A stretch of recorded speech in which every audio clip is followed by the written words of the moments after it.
Let's all go to the lobby. Let's all go to the lobby. Let's all go to the lobby to get ourselves a treat.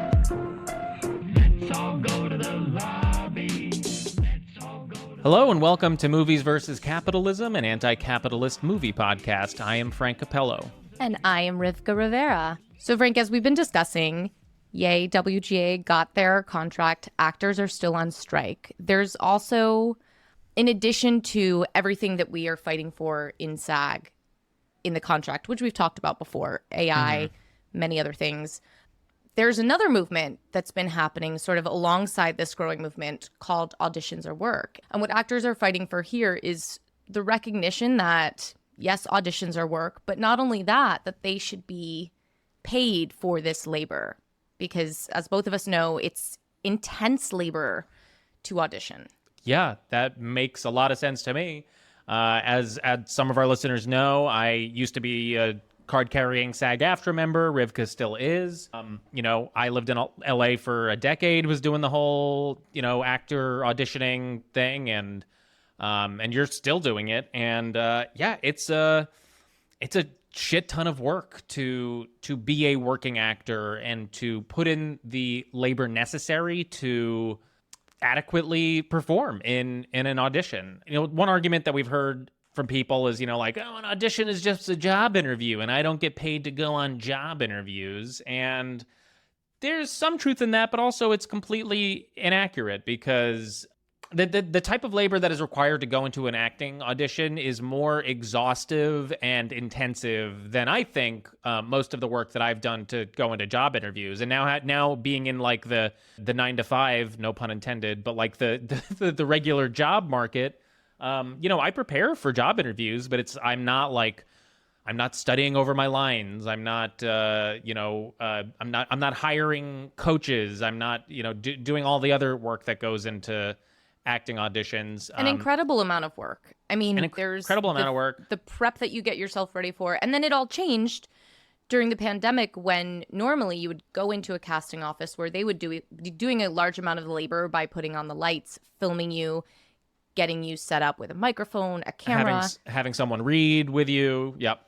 It is now up to the actor for the most part to do all of those things. So they are doing the literal job of a casting director, at least part of what that job would be assigned to a casting director in the past. Yes, this has been a big change, as you said, in the pandemic. A lot of auditions now are what is called in the business self-tapes, which means you get an email and they say, hey, you got an audition, please do all of the work of the actor and the casting director and send us a tape of your audition. And, shooting one of those tapes is not, like Rivka said, you got to have lights, you got to have good sound, you got to have a decent background, you got to have quiet, you have to have someone reading with you. It's not nothing to just like knock out one of these tapes. And guess what? If you do one that's just like shooting from your iPhone, if you're sitting in your car just reading the lines to camera, you're probably not going to get that fucking job because the casting directors are going to see that and be like, oh, they didn't put any work into this. They didn't put any labor into this. So, and unfortunately, the reality is that because tapes have become so much more accessible and you can just ask for more of them, they'll be asking for more tapes than they might even be considering. We know this. I've spent so much time on so many auditions that after the fact, or you realize, was just going to be given to a name, someone's friend, someone's family member. I mean, so it's labor, and then on top of it, it's labor that you're sort of taking a gamble at whether it's going to be seen. There's so many factors that are involved, but bottom line, it's labor.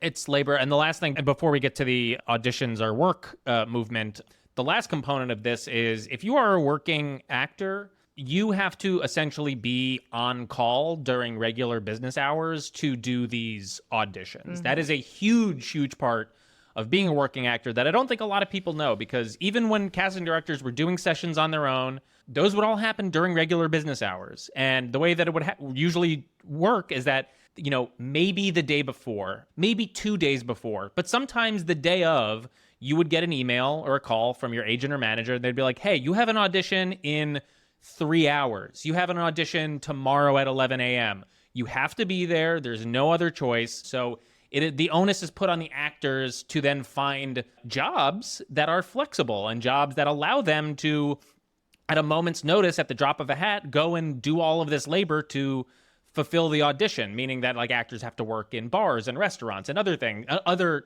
non-traditional employment. That's why actors have those jobs. It's not because they don't know how to do anything else. It's because they literally have to be on call Monday through Friday, 9 to 5. Yeah, no, that's such a great point.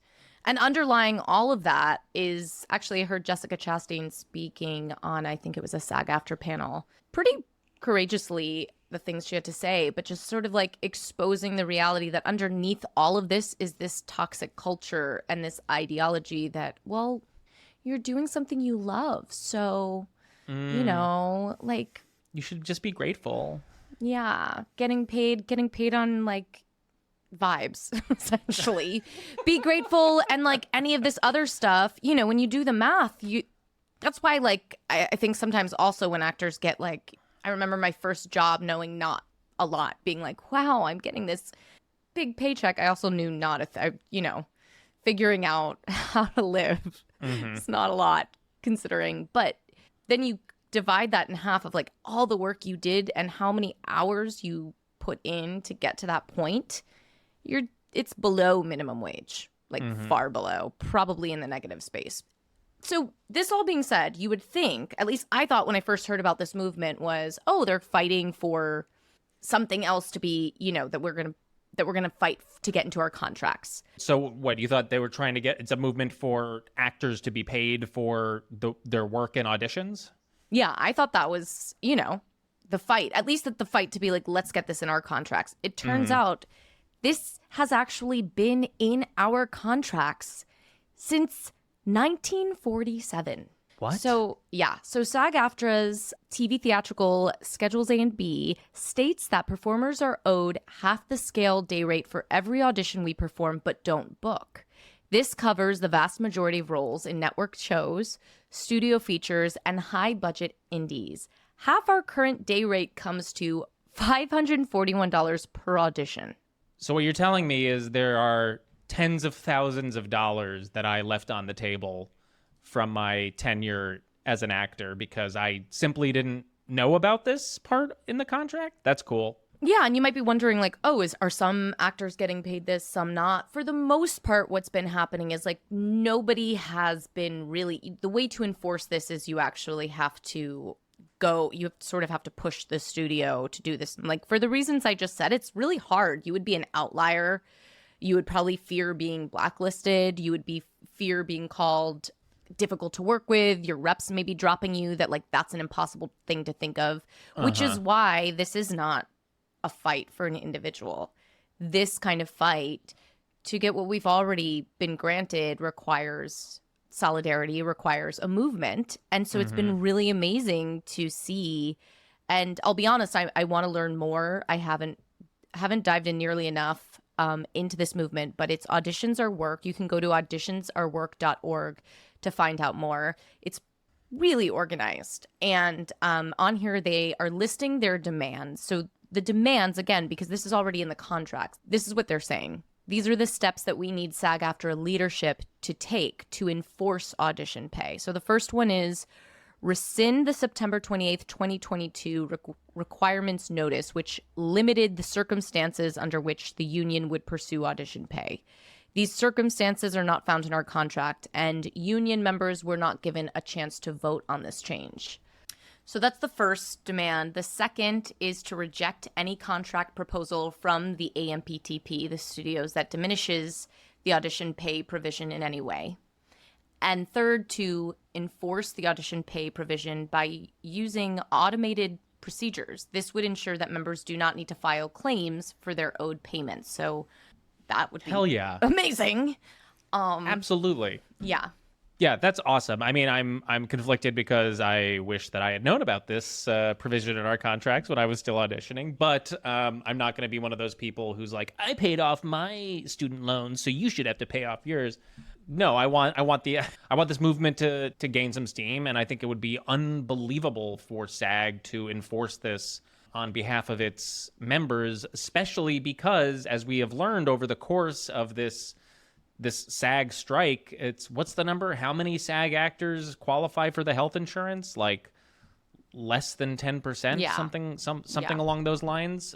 You know, most people in SAG, ourselves included, like are not working regularly, you know? Like other than the people that you see on the TV shows regularly, there's like tens of thousands of other actors who do not work that regularly, and getting money, getting paid for the labor of auditioning would be like, that would be a huge material win for tens of thousands of working actors. Yeah, I mean, to all your points, I really hope people go check out this website, because I am also just We can link to it in the show notes. amazed at how they're just very well organized. The points are all here. There's a audition pay calculator, so you could put in your gross earnings or you could put in the number of auditions that you have done, and see your gross earnings. And then they have something that says direct impact on your life.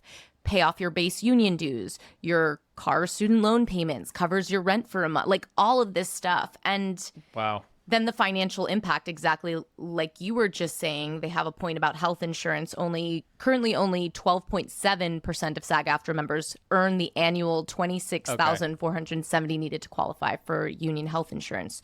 Through audition pay, 48 non-booked auditions in 1 year will qualify you for health insurance. That's fewer than one per week, and even fewer. Damn. That is amazing. And I think, okay, and they have a lot of other amazing points on here. Take a look at this website. I think, so the stuff that I have in conversation come up against when people are like, but if you do this, then it'll create a problem for people getting in the door, for people who don't have representation, for people who, because obviously, as we said at the top, it's a very relationship-based nepo baby. Like nepotism drives a lot of who gets jobs.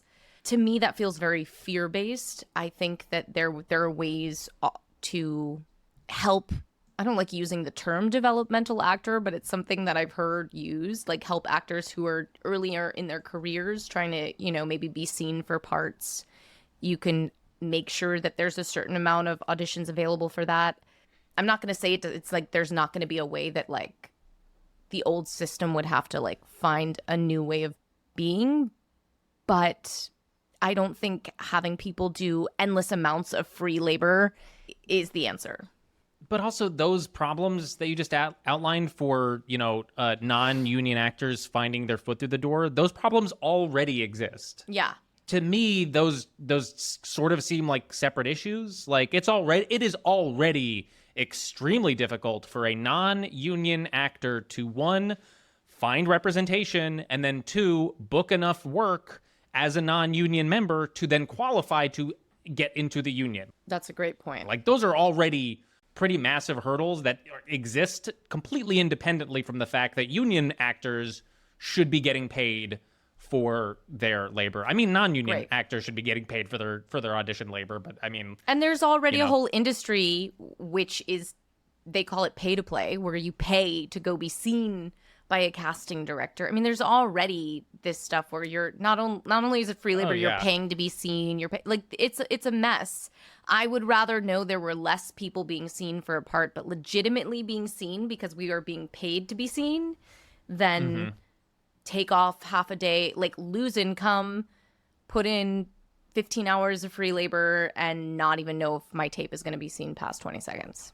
Well, this is super exciting. I am really hopeful that with the energy that has gone into and has come out of the WGA strike, the SAG strike, just all of the union activity that is now percolating across the country, that rank and file SAG members start to feel a little bit more militant in what they should be demanding from not only leadership in the union, but also from the studios. I have to be hopeful that this galvanizes, I would say, a more militant SAG rank and file to like really push for some of these demands in the future. It would be great. It would be great to see. Yeah, movements are happening, so we'll keep an eye out for that. All right, well, we should probably get to our conversation today, a really, truly wonderful conversation we had with Patricia Resnick, the screenwriter of 9 to 5. But before we do, we just want to let our listeners know that this podcast is produced by the two of us. We perform all of the necessary labor to make this show happen. And as we're trying to practice our anti-capitalist values, we will not be selling ads on this show. We rely completely on community support to keep the show going. So if you're able to support us, please consider subscribing to our Patreon. For just $5 a month, you get access to our entire back catalog of premium episodes, and you'll be directly supporting this show. You can also leave us a one-time contribution in our tip jar, and you can find all of those links in the episode description in your podcast player or by going to mvcpod.com. You can also help us out for free by leaving a rating and review for this show on your podcast player. It only takes a few seconds, and it is very helpful in boosting the algorithm and getting this show in front of more people, so we really appreciate it. We're going to take a break, but we will be right back to discuss 9 to 5 with Patricia Resnick. Well, we are so lucky and happy to be joined today by Patricia Resnick. Patricia is a renowned American screenwriter and producer with significant contributions to film, TV, and theater. She penned the iconic film 9 to 5, which we will be talking about today. Resnick also contributed to television recently as co-exec producer for Better Things. And in theater, she earned a Drama Desk nomination for 9 to 5, the Broadway musical Book, and wrote sketches for Lily Tomlin's Appearing Nightly, and so much more. But we just want to dive right into this conversation with you. Welcome to Movies versus Capitalism, Patricia. Thank you. Thank you for having me, and thank you for giving me points with my 27-year-old son. Does he listen to the podcast? Or just he listens to podcasts? He listens to podcasts, but he's very anti-capitalist. Oh, hell yeah. So that's what I get the points for, being on your podcast. Yeah. Happy to provide those points for you. Thank you. Echoing what Rivka said, we're so thrilled. This is the first time we get to speak to someone about an iconic film who actually wrote the film. So we're thrilled. But before we even get into that, first, there was big news this week. The Writers Guild of America, which had been on strike for, how many months at this point? Just about 5. 5 months. Yeah.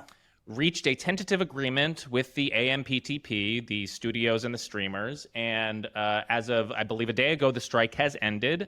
And from what we have a bunch of friends who are in the guild, and from what it sounds like, the guild got a lot of what it was asking for, and people are happy with the deal. So we just wanted to ask you about your experience through this strike. And I mean, you've been in this industry for a while. I think when we were speaking on the phone, you said this is your 5th strike. So yes.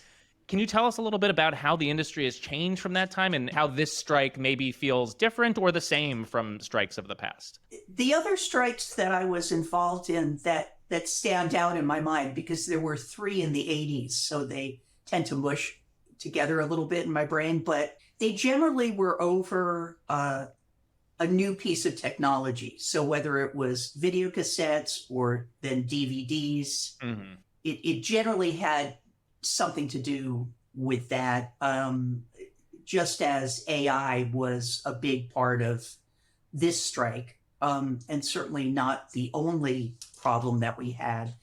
But I have to say, this strike felt totally different to me than the other strikes, in that it felt like there was so much more public support, and unions, which I grew up in a very left-wing, very pro-union household. We didn't have union members. My mom was a housewife and my dad was an attorney, but we believed in unions. We believed you don't cross a picket line, all of that. And then I guess sometime maybe in the 80s, 90s, there started to be a general anti-union feeling in America. And that seemed to continue until recently. I've never had as many cars honking horns in support. Every time I was picking, it didn't matter which studio. And things that surprised me were a guy in a mail truck, a postman, was honking his horn. 2 cops in a cop car were honking their horns. There was just so much support. And then the support between the unions, the Teamsters, were really key in helping us, because the problems that we writers have when we strike, as opposed to actors or directors, when they strike from day one, production stops. When we strike, especially because you often know, the studios know there might be a strike, they start having people write scripts faster, they start stacking scripts. And so it usually takes a few months before we even begin to touch them. But what was different this time was that the Teamsters would not cross our picket lines. You can't make a TV or show or film without trucks. It's not possible. And so we were able to shut down a lot of productions really quickly. So, and I feel like a lot of the reason for the support is because people are sick of toxic capitalism.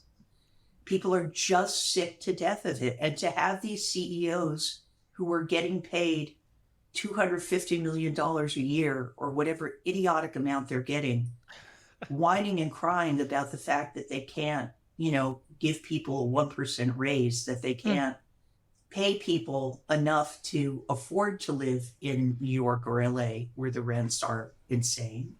I think people are just really, really tired of it. Wow. To hear, I mean, I was feeling that as well, but to hear you say how that difference was so tangible and that solidarity is so widespread is really hopeful and inspiring. And I think, we talk about all the time how deeply we need to share those moments of hope and celebration in this journey, and they can get lost. But that's really beautiful to hear, because we know that while this fight was won here, SAG is still waiting to have their conversation and their agreements met, and there'll be so many more. So I think, as you're saying, just as the postmen, and I don't know if I'll be on the police union, but as the postmen were out there supporting us, that awakening, and you can't beat being on the street and having that recognition. I had that as well, and it's exhilarating of just person to person, worker to worker. Yeah. Labor is labor, period. And that realization that there are people who are making so gross amounts of wealth off of labor that is not theirs. As you said, I think people are waking up, and that's inspiring and exciting. And that's a good segue to start talking about your film, because this is a story of real solidarity between three women. Today we are discussing a film that has been on our list for a long time. I'm so excited we get to do it in this way, but we're talking about 9 to 5. This film was directed by Colin Higgins, written by yourself, Patricia Resnick, and Colin Higgins. Produced by IPC Films, which is Jane Fonda's company, and just distributed by 20th Century Fox. The film was made for under $10 million and grossed over $103.9 million worldwide, becoming the first female-dominated film to gross $100 million at the box office.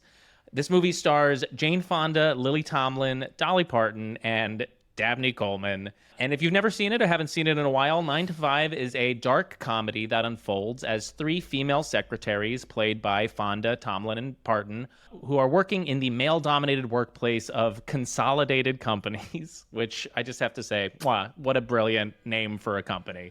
The trio spend a night together having drug-induced fantasies of killing their misogynistic boss, Franklin Hart, played by Dabney Coleman. Then, through a series of mishaps and misunderstandings, the ladies take vengeance against Hart by kidnapping him and taking control of the company. And so, before we jump into the conversation, we always like to give a little context for the year that the film came out. So the film, and feel free to add anything, these are just some facts to put us in the mood of the year 1980 when this film was released. Jimmy Carter is the 39th president of the United States. We've just entered into the biggest economic downturn since the Great Depression, and we're in the beginnings of the student debt loan crisis. ExxonMobil is America's biggest company, followed by General Motors, Mobil Ford Motor, and Texaco. The minimum wage is $3.10 per hour, and the average monthly rent is $300. Sounds great. Michael and Jessica are top baby names. The 3M company began selling Post-it notes, and CNN begins broadcasting from Atlanta, Georgia, and is the first all-news channel in the United States and the first network in television history to broadcast the 24-hour news cycle. So those are some of the things that are happening in the U.S. when this film comes out. So, Patricia, we always love to start off by asking our guest, why did you choose this movie for us to watch? But I'm really happy that I get to ask, why did you write this movie? So I had started working for a director, Robert Altman, right out of film school. I think I've heard of him. You know, it's funny with time.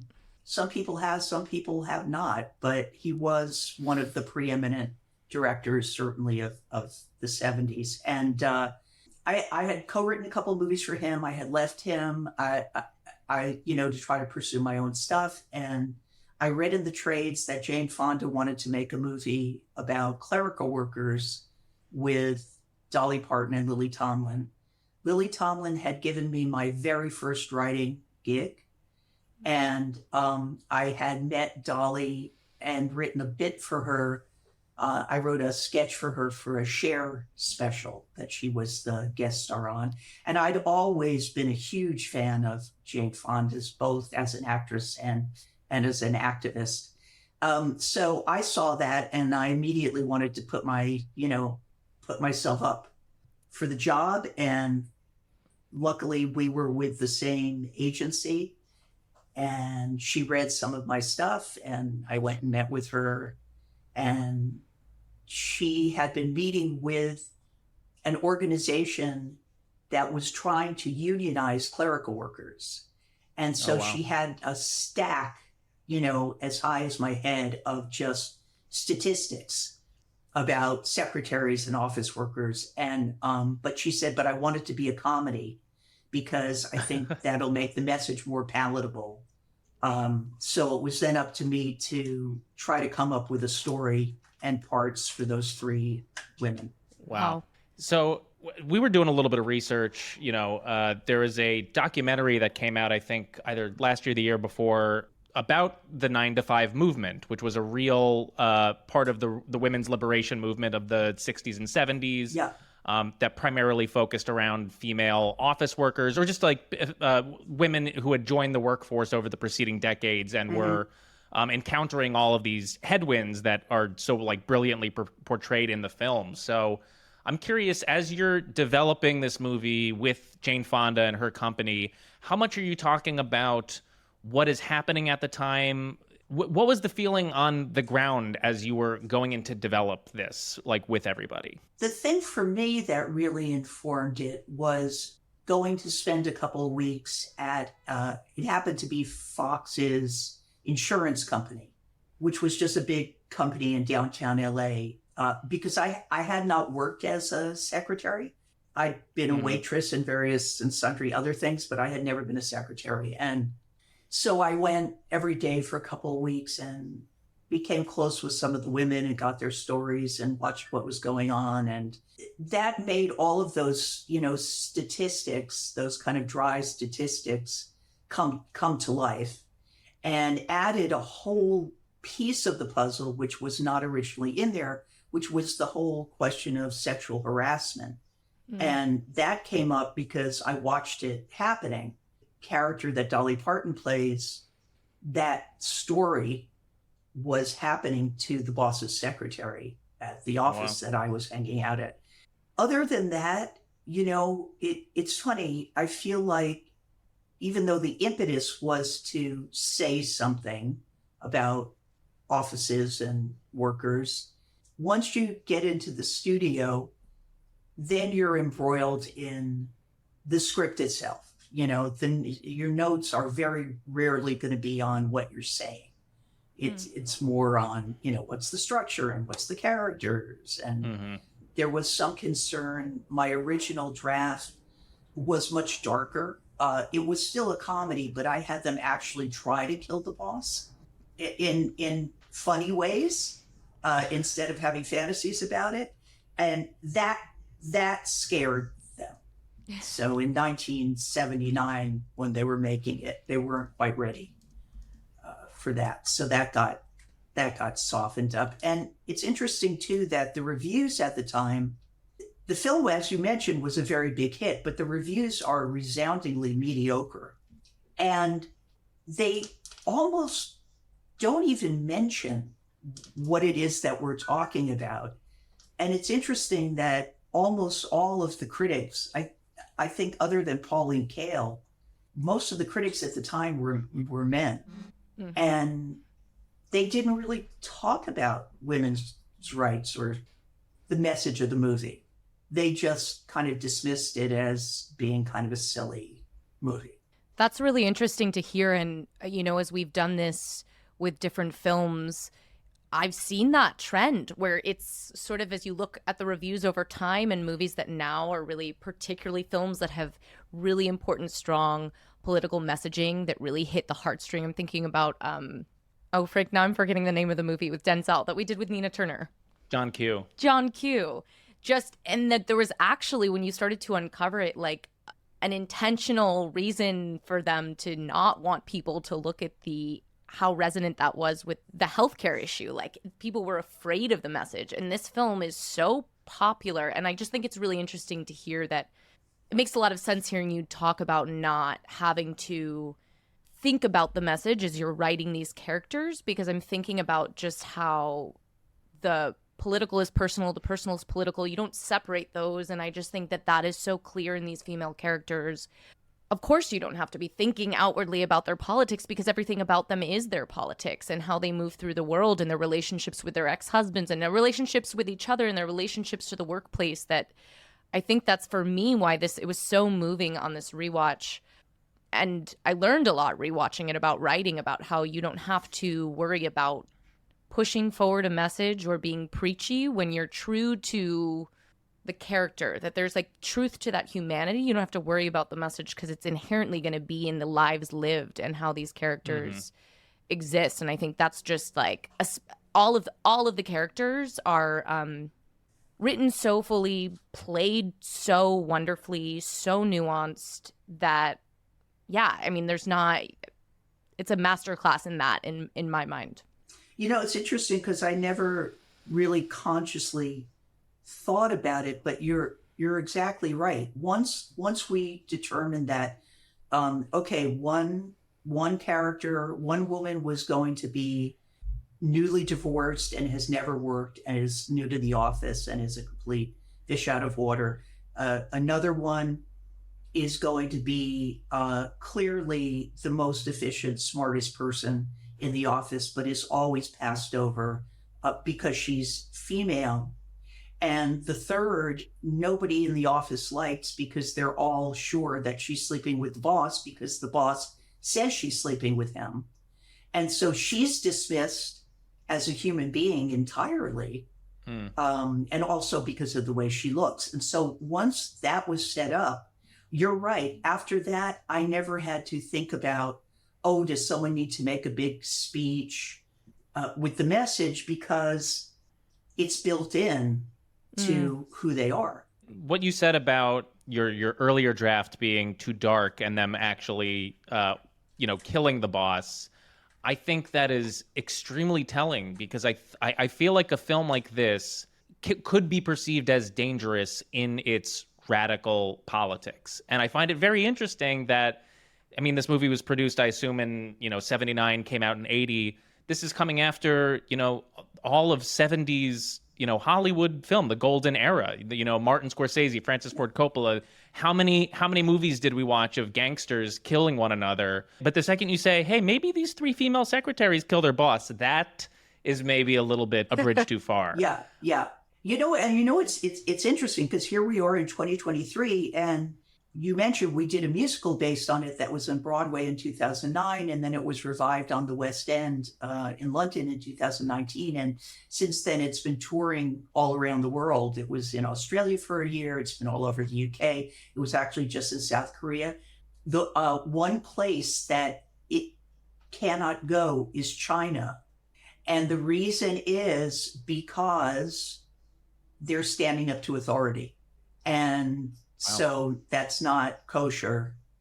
Mm-hmm. I'm mixing metaphors wildly by using kosher in a story about China. But anyway, there's still problems with that.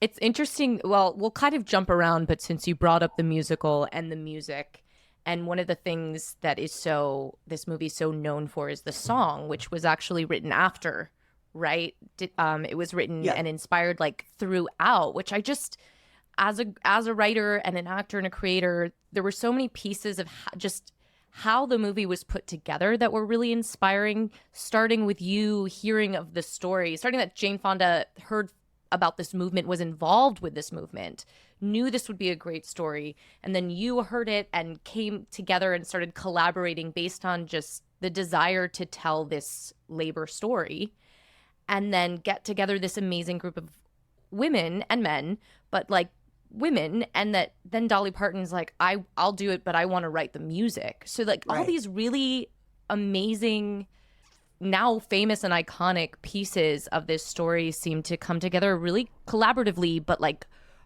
driven by a passion to tell this story, driven by a shared creative desire, which is really rare to see and see allowed under this capitalist system. So I wonder also how much of that was because this was Jane Fonda's production company, and what was your experience as a writer being able to work in that kind of environment? Well, Jane is a real movie star. And during that period, to get Jane Fonda in a movie was a big get. And then to add Lily and Dolly, I mean, Dolly had never done a movie before, but she, certainly had a lot of fans as a singer.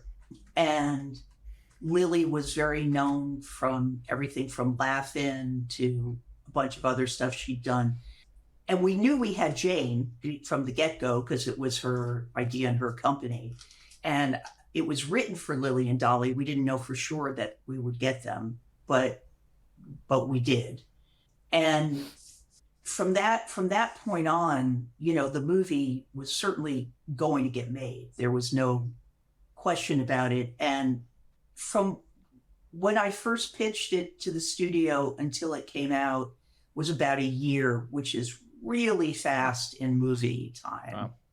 Wow. Although it was 3 administrations in that year, the head of the studio changed 3 times.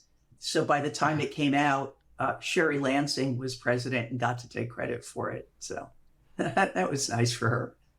But it was a great thing. It was a great thing to work on. One of the executives was a very close friend of Jane's, and female.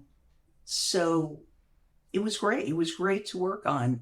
It stopped being great for me to work on when they had trouble finding a director in time, because there was a small window when all 3 of these women were not booked to do something else. And if you're a writer and they hire a writer-director, you're toast. And nowadays, almost every feature has multiple names on it. It's pretty rare, if you didn't write and direct it, that you're not going to get replaced. But I was used to working with Altman, who always kept his writers on the set. And in this case, the director did not really want me to be around. And that was hard. Oh, I'm sorry to hear that. That's okay. I kind of got 9 to 5. Yeah, I was going to say that's not, I mean, it's not, we're thinking about it, that there's all these female collaborators and there is a male director. And so that's resonant for sure.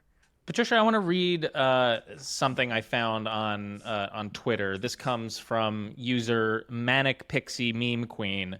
Wow. Not only does 9 to 5 critique capitalism, but it critiques the patriarchy and its intersections with capitalism, thus making it more revolutionary than the Communist Manifesto. I love that. I love that too. And I wanted to use that as a preface to jump into this question, because I thought one of the most brilliant parts of the film is the intersectional view it has of capitalist patriarchy, or patriarchal capitalism, however you want to describe it, because Jane and Lily and Dolly are all brilliant. I also got to give it up to Dabney Coleman, who played an excellent piece of shit.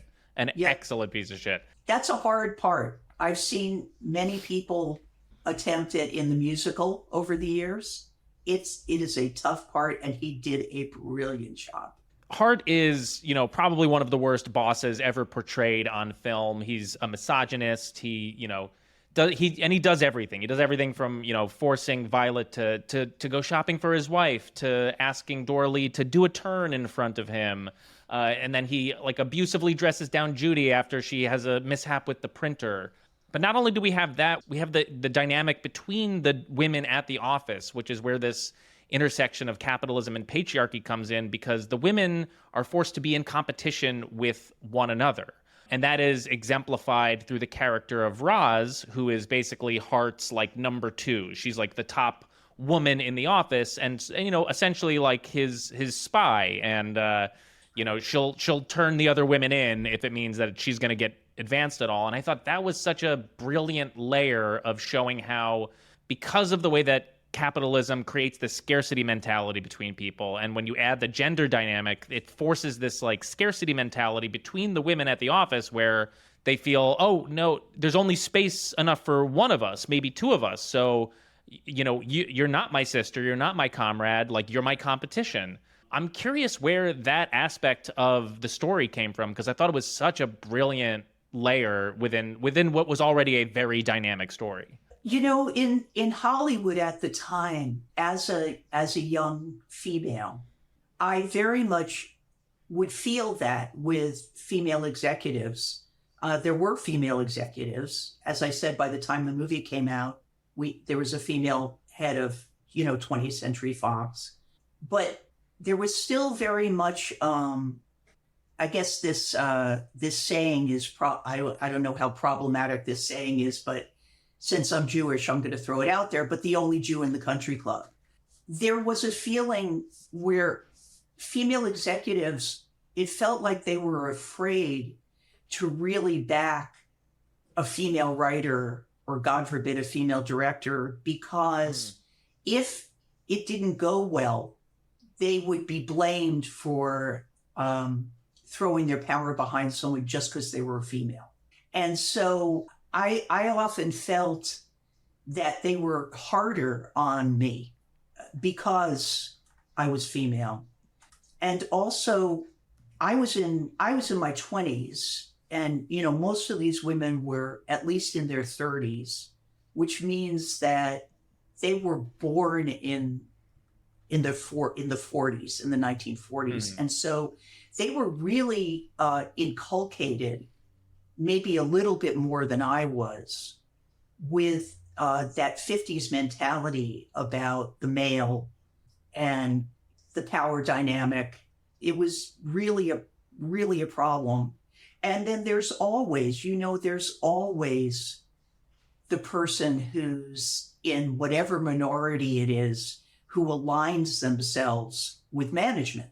That just always happens. There's always someone who feels that, well, I can get the little power detritus. I can get the little leavings. I was talking to a friend of mine yesterday who's a teacher at an art college, and they're really trying to unionize.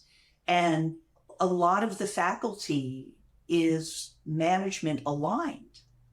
And it's so crazy to me. Interesting. What's wrong with you? How do you not see that? Of course, unionizing is going to be good for you, be nothing but good for you. Especially at an art school. At an art school, right? Yeah. It's nuts. But anyway, so, this is still going on. But it was also important to me at the time. I loved that the three women end up bonding, because unfortunately, and this is still true, however many decades later, but so many movies with multiple women in them, the women end up being adversaries. And I loved in this that even though Roz is adversarial, the real adversary is Hart and the patriarchy and the office.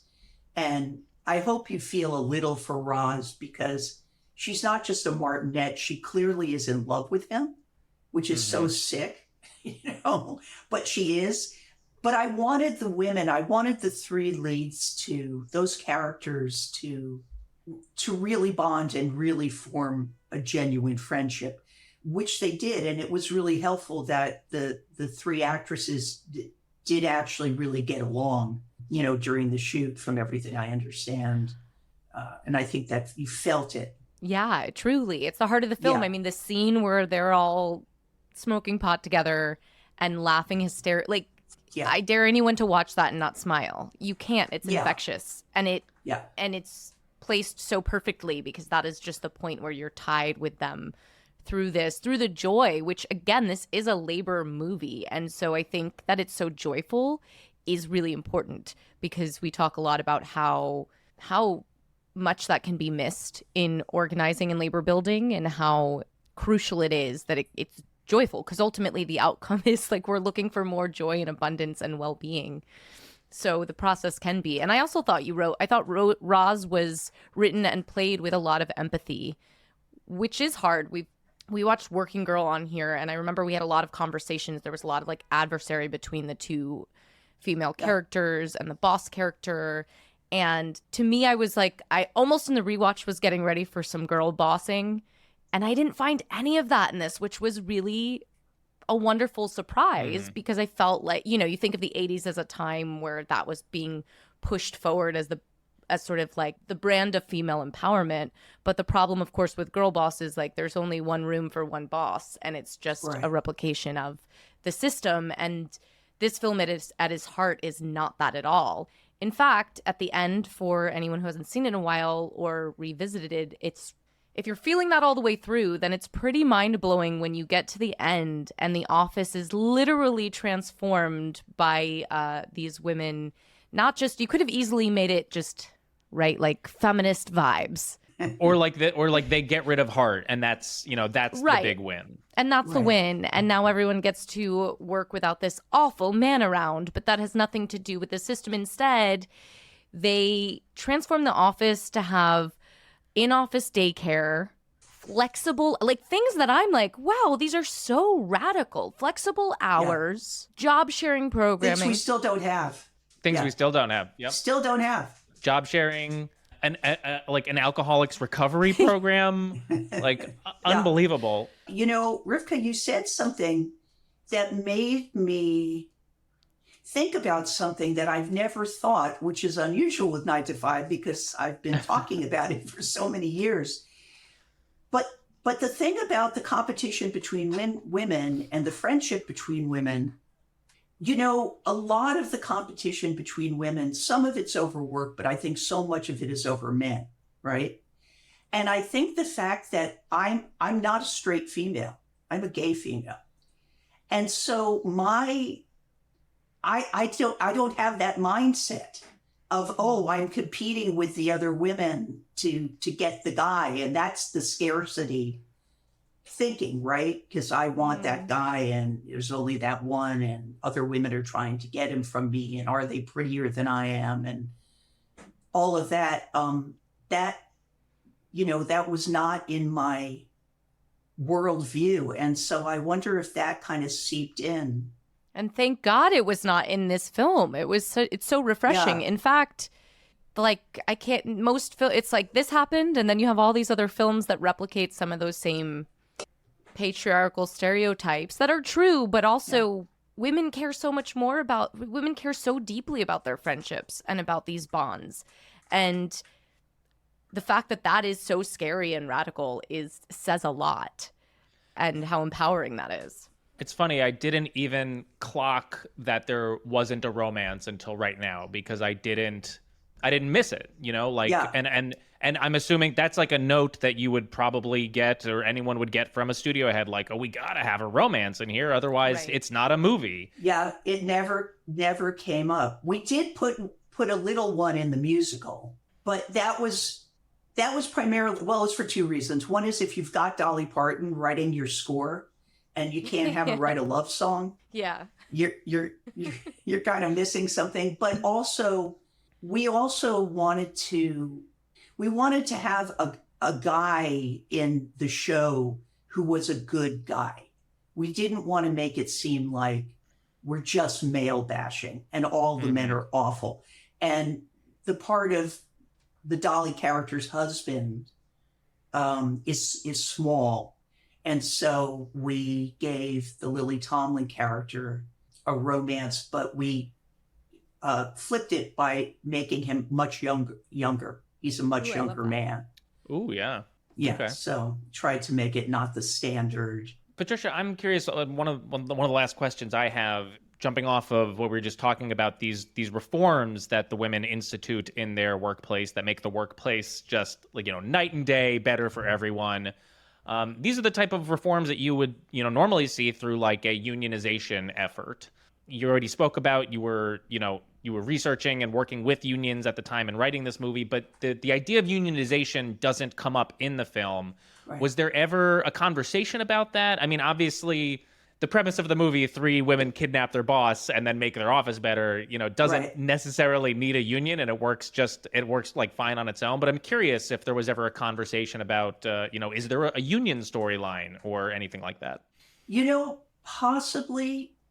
Possibly early on, because Jane was so involved with, and actually the group was and is, they still exist, called 9 to 5, although nobody works 9 to 5 anymore. People would kill now for a 9 to 5, sure, a 9 to 5 job. But, we never talked about it that much, simply because when she sent me off to think of a story, the first thing that occurred to me was, what if it's these 3 women with just the worst boss in the world, and they hate him so much that they try to kill him and end up kidnapping him?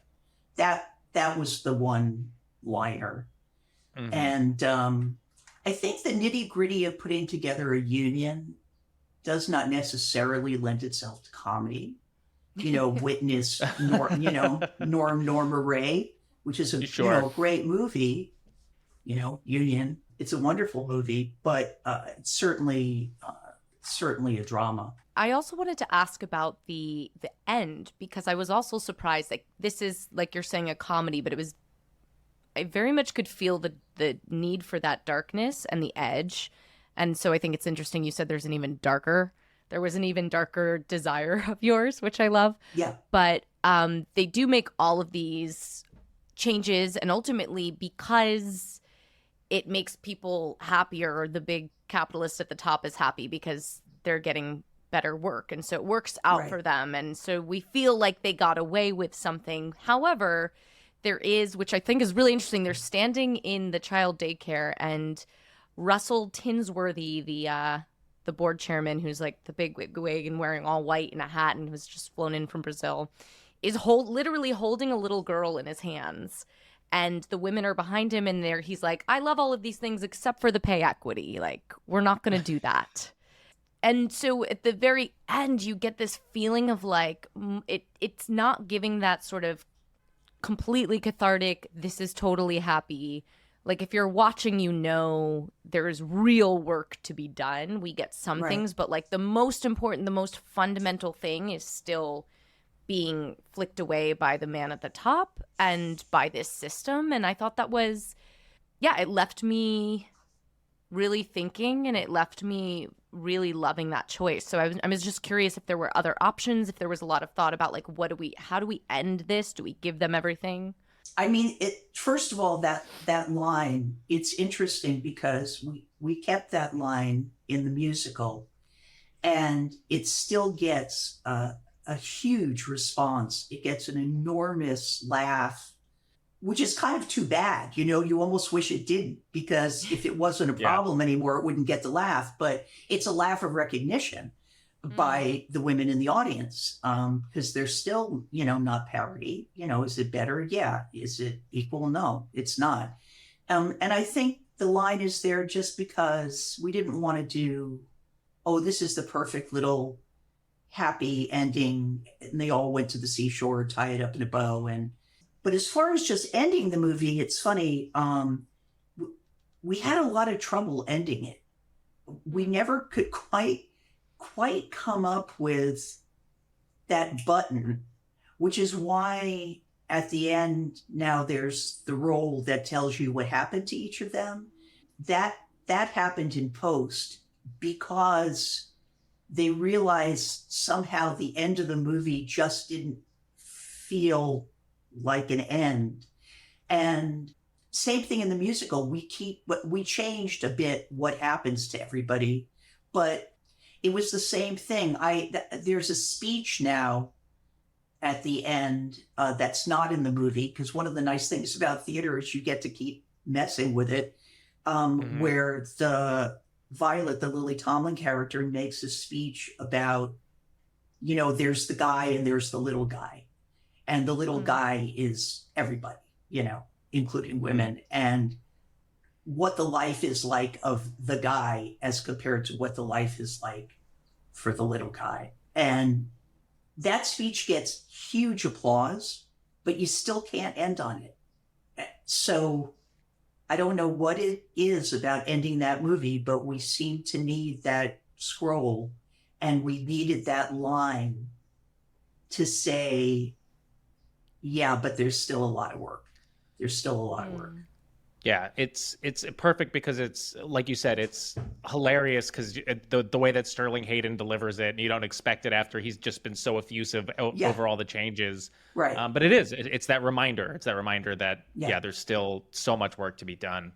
Patricia, my last question before we go to the awards, and we want to be respectful of your time, but from my understanding, 9 to 5 has taken on, quite a new life, I would say, in the last few decades, between the musical, between the documentary, and I think between a lot more people, including your 27-year-old son, sort of waking up to the destructive nature of our economic system that is capitalism. So I'm just curious, what has that been like for you? Kind of like having penned what was already one of the most like preeminent feminist pro-labor movies that has now also taken on this second life as sort of like this anti-capitalist anthem. I'm just so curious what that experience has been like for you. When you sit down to write something, I don't think anybody other than a lunatic says, "Oh, I'm going to write something that's going to be iconic in 40 years." It's just not what you're worried about. You're like, is it going to be made, and is it going to do well? And it had an interesting trajectory because it was a very successful movie. And then I went on to write other things, none of which got close to, that sort of success. But I was, lucky enough to keep a career going and keep working. And people had a lot of love in their heart for it, but you didn't hear about it that much. And then it feels like, God, when was it? Maybe in the early 2000s, I was asked, they were going to screen it at the Egyptian Theater out here. They were doing some, I don't know, they would just show older movies. And would I come and answer questions? I said, sure. And I showed up, and there were all these people in their 30s and 20s. There was a huge male gay audience. There were younger people. I didn't expect that. Because I don't know who's watching it. And a lot of them had kind of grown up on it. It was like one of those it wasn't a DVD, it was a video cassette that, their families had 4 video cassettes that they would watch endlessly as children. So they had an affection for it. And so that it started kind of coming back into consciousness. And then we did the musical. And when we did the musical, it was prior to Me Too. And what was so interesting, because it changed so much very shortly thereafter, but when we were working on the musical, a lot of journalists were doing interviews with me. They were all men, and they all said, is it set then or now? And I said, it's set then. And they said, well, how are contemporary audiences going to relate? All those problems have been fixed. What? That's what they thought. Wow. That's what they thought. And of course, Me Too disabused them of that knowledge. And then that opened up a whole new, viewership, I think, for it. And, as wonderful as it is to sit in an audience and hear people still laugh and cheer, it's sad because they're still completely relating to something that I wrote in my 20s. And you can see by my hair, I am very, very far away from that time in my life, and things haven't changed enough. And a lot of things have gotten worse. It's very true. Yeah. Well, Patricia, this was such a joy. But before we let you go, the last few things we like to do. We like to give out awards for each film. There are 3 of them. What am I getting? You're getting all of them. Okay. It's kind of like our version of the Oscars, but, with our twist on it. So the first award is Best Politics. This goes to the character with the best politics in the movie. Interesting. I'm going to go ahead and say, I think all 3 of the main women have pretty phenomenal politics, especially when they're working together. But I think Dora Lee, for me, I think was just had like, did not seem to be a mean bone in her body. She was the first one after it became clear that Lily Tomlin had stolen a body. Dora Lee's like, all right, well, we're all in this together now, So I'm going to give it to Dora Lee. I'm going to give it to Violet. Although Dora Lee is a strong contender for me, Violet, I align the most with Violet's values, and that those values came into action so clearly, but that Violet had been sort of very clear on those for so long, and I think just had been there putting in the time that sort of was when she had solidarity and women who came around her. But I think she sort of like had set the ground for this to be ready and knew how, just did her job so well and was so clear about the injustice and clear about what was happening and articulate about that, where I think for both Dora Lee and Judy, they had an intuition, but I think we saw them awaken a little bit more to those injustices, where I felt like Violet had more of a clarity about it. So I'm going to give it to Violet. Okay, I actually agree with Rivka on this one. I think for Dora Lee, this is a job. And while I think she is very strong within herself and a very good friend to the women ultimately, I think Violet is the one who really sees and knows and understands exactly what's wrong in this company and can articulate what's wrong. She just can't change it on her own. But she knows. She gets it. She knows what's going on. And I just want to underline again, that's why this film is so radical, because we've seen lots of films that tell us that you can make change alone. And certainly movies, as we've inherited them under Hollywood, sort of demand that you have a hero story. And this isn't that. This is a story of solidarity. And I think as we've investigated movies, it's really, really rare to find that. Most feel that they have to have a solo hero. Also, I wanted to mention really fast, because I forgot to mention it earlier, all of the scenes, or just like the quick cuts of all of the women doing labor in the office and showing Violet and then Judy, once she gets the hang of it, of like how hard they're working, and them in the flow of answering calls, putting people on hold, look in their files. It's such a great reminder that there's no such thing as unskilled labor. And even like every single job requires skill and it requires practice, and it was really, really nice to see that portrayed so well in this movie. Yes. Thank you. All right, our next award, you might have guessed, is Worst Politics. Goes to the character with the worst politics. This might be an easy one. Is there anyone worse than Franklin Hart in this movie? I felt just systemically Russell Tinsworthy. Just at the end, I thought that was so... We didn't get a lot of time with him, but I can't imagine he's a great guy to hang with. Once he's reached that level of success, he's probably done more societal damage than Franklin Hart has. And I love that Frank Hart was really terrified to go off. Yeah. Oh, yeah. I would, if I had to plead my case to either Tinsworthy or Hart, I think I'd rather plead it to Tinsworthy. Oh. I think I might have... I don't know why, because Tinsworthy has nothing left to prove. Hart is still trying to climb the ladder. And for him, the only way to climb the ladder involves stepping on the heads of everybody below him. Where Tinsworthy clearly is, you could maybe talk him into, overthrowing the government in Brazil and making you the head, maybe. That's true. Tinsworthy could facilitate a coup, whereas Hart doesn't have that political juice to do that. Yeah. Okay. And our last award, which will be really interesting to hear your take on, is Best Supporting / Spinoff. This goes to the supporting character in this movie that we think it should actually be about, or that we want to have their own film centering their story? I was fascinated by Missy Hart, Franklin Hart's wife, on her Yes.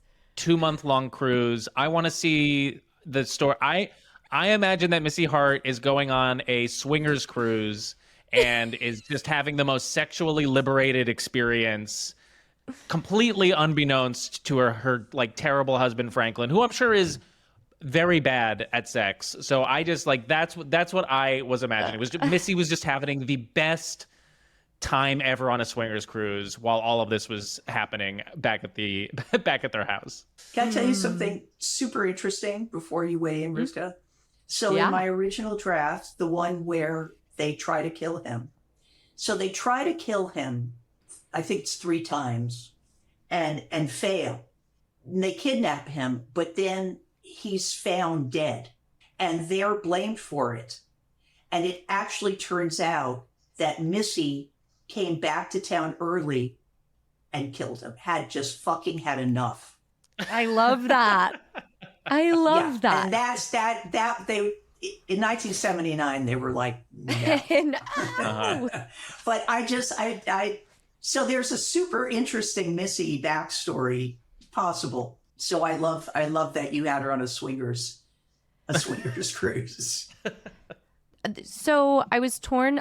I really liked Maria Delgado. I know she had like a short, and I don't know if that would be a comedy. I don't know what that would be, but I loved, even just in the small backstory that we got, I think that would be an interesting place to go. Honestly, there were all of the supporting characters would have been really interesting to follow, except for maybe Dick. I don't know if I need to see Dick's movie.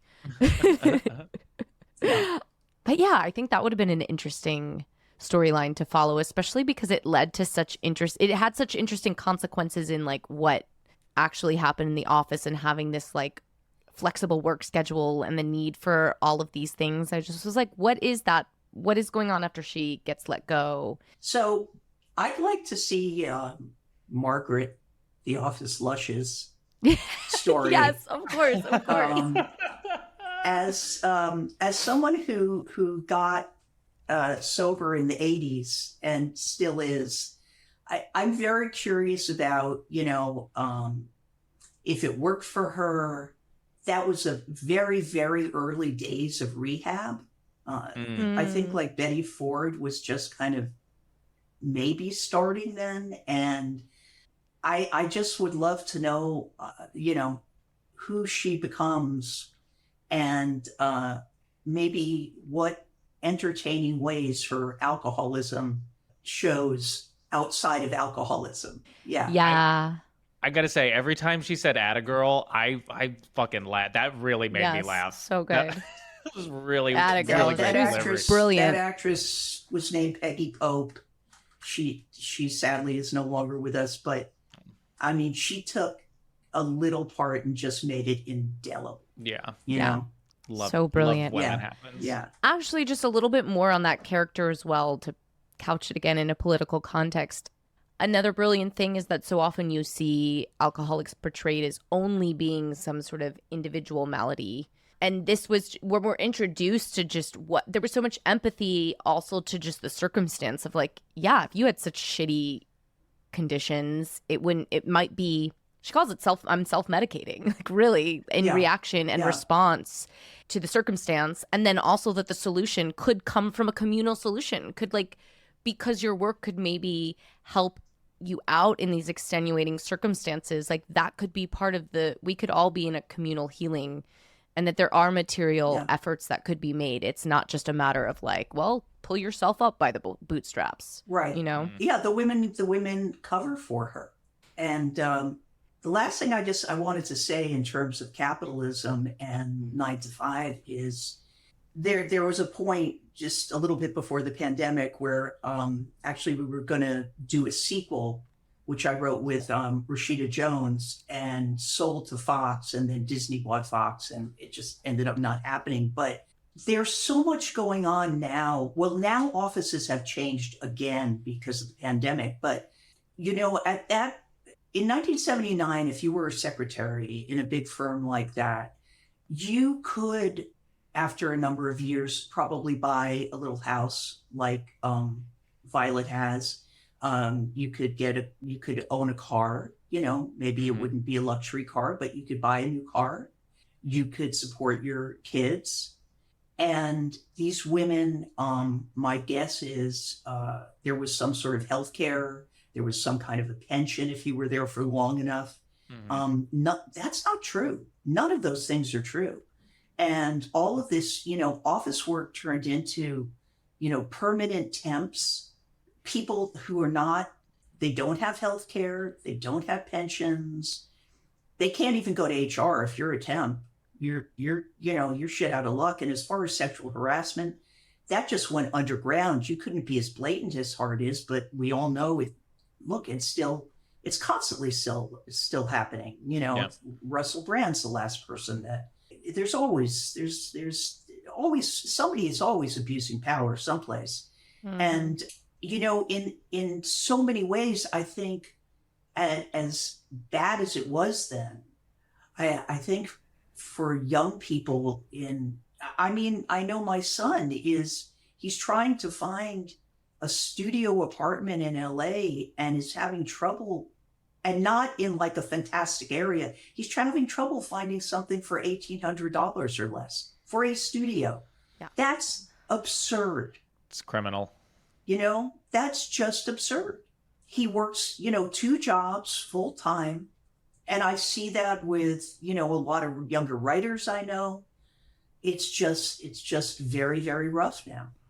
Yeah. So, again, capitalism out of control, a little capitalism, probably a good thing. A lot of capitalism, not a good thing. We would maybe quibble on that even a little is good, but but your point is absolutely 100% taken. And thank you for affirming that, because I think that's helpful while it's bleak to hear it affirmed, especially from intergenerationally, and the realities of it are validating. And I think sometimes there can be a gaslighting of, oh, it's always been this way, or, oh, it's, and that can do a lot of damage because it doesn't allow for, we have to name it so we can grow. And Patricia, based on everything you just said, I think we need that new 9 to 5 now more than ever, because I think it sounds like you would have even more to say in that version. So yeah, thank you. All right. Well, we're going to have to let you go. This was, again, this was so wonderful. I know I love this. Yeah. Before we go, the last thing we ask our guest is how, as artists and as people, we strive to practice our values in our own lives,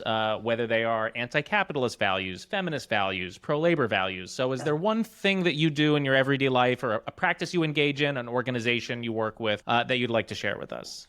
So, I thought about it when you sent me the email and it mentioned this, and I thought, well, how do I practice anti-capitalism? And other than the strike, which it was certainly, I think, a blow to these giant corporations subsuming, everyone. I think the 2 more personal ways I do is, one, I really try to mentor younger women, particularly younger women of color who might have not as much access to the business. I try to mentor them in terms of writing. There is a organization called Unlock Her Potential. It's UP, UP, that was started by this amazing woman named Sophia Chang, that if anybody is interested in either being a mentor, and you don't have to be a writer, it can be anything in entertainment. She actually comes out of the music business. Cool. Or anybody who would like to be a candidate. The other thing, I don't know if this exactly fits, but it's a big thing for me. I would never buy a dog. I don't think people should make all kinds of money breeding dogs. I don't believe in it. There's too many of them that don't have homes. They're being killed constantly in the shelters because there's no room. And so if you want a dog, please do not go to a breeder. Go online, find a rescue. You can find just about anything you want. And, it's kind of like reusing clothing, get a used dog. Yeah. That's a really good one. Thank you. Yeah, that's it. Wow. This was such a phenomenal conversation. Really looking forward to sharing this with people. It was so nice to meet you and learn more about this movie, learn more about you, and talk about these politics. Great meeting both of you. Thank you so much for being here. We appreciate it. Thank you. Thank you all so much for listening, and make sure to follow us on Instagram and TikTok. And if you want to support the show and get access to our premium episodes, you can go to mvcpod.com to find all of that info. And for next week's movie, we will be watching the Marxist revolutionary allegory, the animated film Ants. Thanks, everyone. See ya.